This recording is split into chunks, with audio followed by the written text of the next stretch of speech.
This is the first of the questions from the third revision quiz.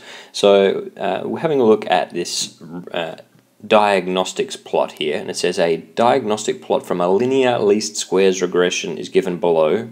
Which is the following is indicated by this plot, so select one or more. So the first thing to notice is what is this plot, and there are a couple of different plots in this section of the course, so it's easy to get confused about what it is that you're looking for. If you look at the vertical axis here, is basically the giveaway. It's I don't know if you can read that, it's going to be pretty small. Standardized residual. So what that means is, basically we've gone through and used the model that we got from our linear regression to predict each value as it comes through, to predict all the values based on the variables that we get. And then we take the actual measured values from our set of data and see what is the difference between the data that we would have got if our regression was perfect, which would be 0, and the data that we measured. And so it's obviously going to be different as we go along. And in order to do a regression, we have to make some assumptions about the data. And one of the major assumptions is that the residual data is going to be random. It's going to have a normal distribution. So if you just look at this, it's going to be hard to pinpoint if it's normal, but in a lot of these cases it's going to be quite obvious if it's not normal.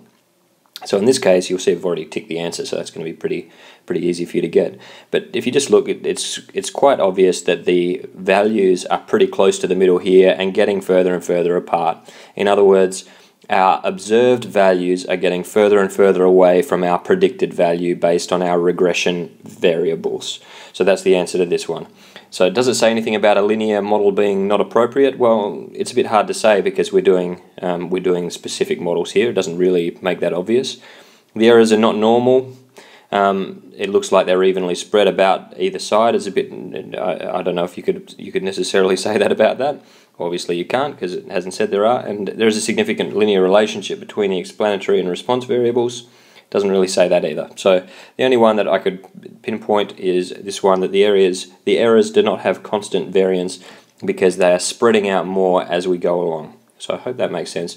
Some of the other, basically anytime that you see a shape in here, it's no good. And I think there was a decent slide in one of the lectures, I think lecture number 9, and about slides 18 onwards for a few slides, there's a few different shapes that you can look for and what that means. But these ones shouldn't be too tricky, so I'll move on to the next one.